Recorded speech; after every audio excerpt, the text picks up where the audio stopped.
Assalamualaikum warahmatullahi wabarakatuh. Halo semuanya, perkenalkan aku Nur Ananda dari Universitas Teknokrat Indonesia. Di video kali ini, saya akan membahas salah satu materi studi kelayakan bisnis, yaitu aspek hukum.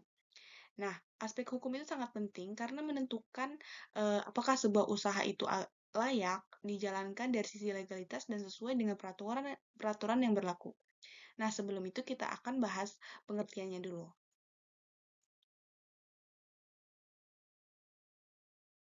Nah, pengertian aspek hukum itu apa sih?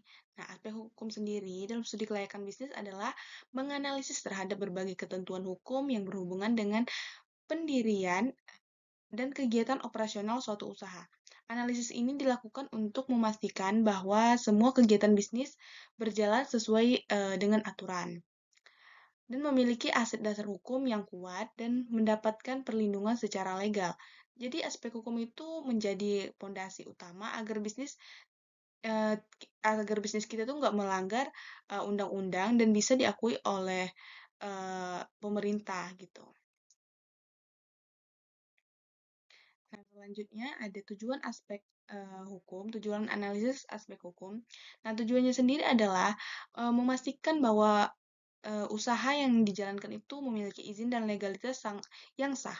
Selain itu, analisis ini juga berfungsi untuk menghindari, terjadinya sengketa hukum, melindungi hak dan kewajiban pelaku usaha, serta memberikan rasa aman bagi investor dan mitra bisnis.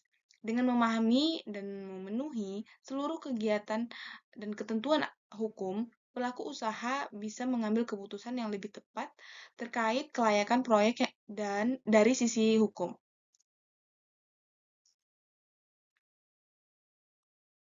Nah, komponen aspek hukum itu apa aja sih gitu ya. Nah, yang pertama itu ada bentuk badan usaha, ada perseorangan, CV, firma, PT, koperasi, dan mempengaruhi tanggung jawab hukum dan pajak.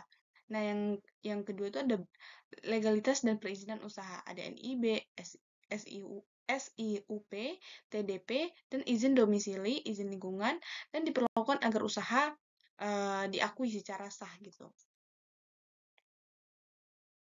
Nah, legalitas dan perizinan usaha sendiri itu eh, setiap bisnis itu harus memiliki legalitas dan izin usaha agar diakui secara sah oleh pemerintah. Dokumen penting yang wajib dimiliki antara lain itu seperti NIB atau nomor induk berusaha, SIUP, TDP, izin domisili, dan izin lingkungan. Karena semua dokumen ini lengkap, bisnis kita dianggap profesional dan sesuai dengan aturan.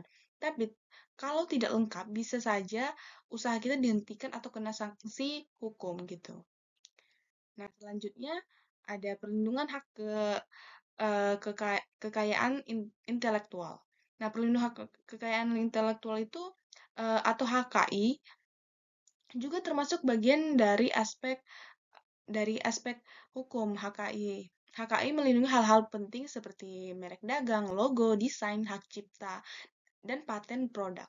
Tujuannya agar karya atau identitas bisnis kita itu tidak dicuri atau disalahgunakan pihak lain. Dengan mendaftarkan HKI, pelaku usaha mendapatkan, hak eksklusif dan bisa mengambil tindakan hukum kalau terjadi pelanggaran. Nah, selanjutnya ada ketenagakerjaan dan perjanjian bisnis. Dalam menjalankan usaha, pelaku bisnis juga wajib mematuhi aturan ketenagakerjaan, seperti jam kerja, upah minimum, hak cuti, dan jaminan sosial tenaga kerja. Nah, selain itu, setiap bentuk kerja sama bisnis sebaiknya dituangkan dalam kontrak tertulis. Kontrak ini penting buat bukti hukum jika terjadi perselisihan dan juga melindungi hak serta kewajiban kedua belah pihak. Nah, yang selanjutnya ada perpajakan dan kepatuhan hukum. Nah, aspek hukum juga mencakup kepatuhan terhadap peraturan pajak. Setiap pelaku usaha wajib memiliki NPWP, membayar pajak seperti PPh dan PPN, serta menyusun laporan keuangan yang transparan. Dengan taat pajak, bisnis dianggap bertanggung jawab dan bisa lebih dipercaya oleh pemerintah maupun investor. Nah, kesimpulannya, Dari pembahasan tadi bisa kita simpulkan bahwa aspek hukum punya peran penting dalam studi kelayakan bisnis. Dengan memenuhi izin usaha, melindungi HKI, mematuhi aturan ketenagakerjaan, serta taat pajak, bisnis dapat berjalan eh, dengan aman dan berkelanjutan. Kepatuhan terhadap hukum juga membangun kepercayaan dan reputasi positif di mata publik maupun mata maupun mitra bisnis. Nah, oke. Sekian penjelasan tentang aspek hukum dalam studi kelayakan bisnis. Semoga video ini membantu, and see you next video. Bye-bye.